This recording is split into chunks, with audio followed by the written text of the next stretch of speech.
I would say use a resource like this if you can. That's number one. But yeah, I think it's, learning who you are and what you think would be a good fit for you, and, using those experiences to figure it out, right? That's probably key for me. I'd say first, as I said earlier, do your own legwork. Do your own. Don't rely on a coach or somebody else to do it. And the other thing that I always see is don't ever compare yourself to somebody else, to another teammate. Well, she got an offer and I'm better than her. Don't ever compare yourself to somebody else. Know yourself. Know your truth, and then work from that.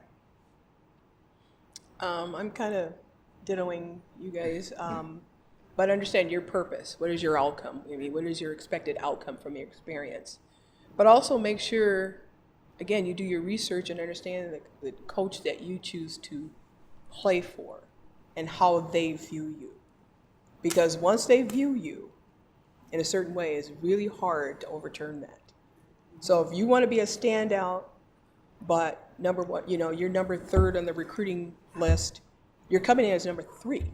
So 1 and 2 are already automatically going to stand and be, kind of promoted prior to you.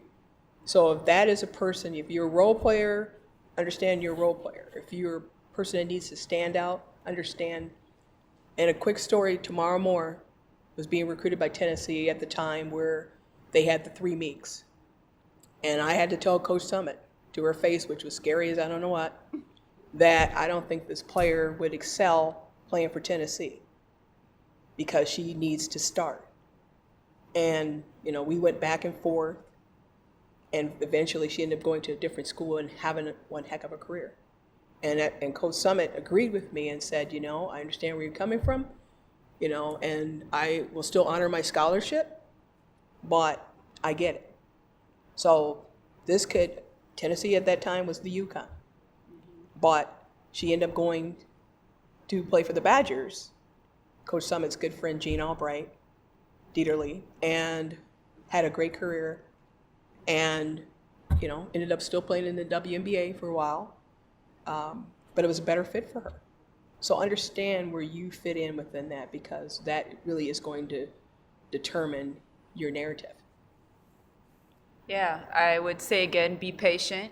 I think would be my biggest thing in going through the process and getting those different experiences, because it is about the feel, like she talked about, she knew when she was in a certain space just how it felt.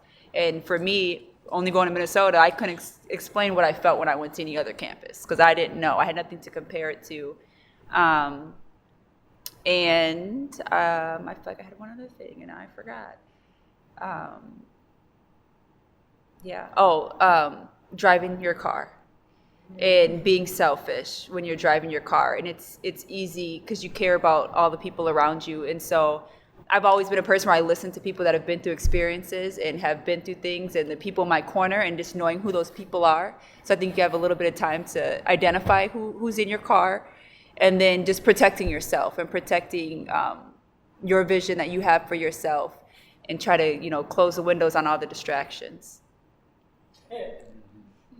That's good. I'd say have a voice, and I say that kind of in 2 different ways. One is having the confidence to speak up and ask the questions that you have, because again, same thing with the bus. You're the one driving the bus.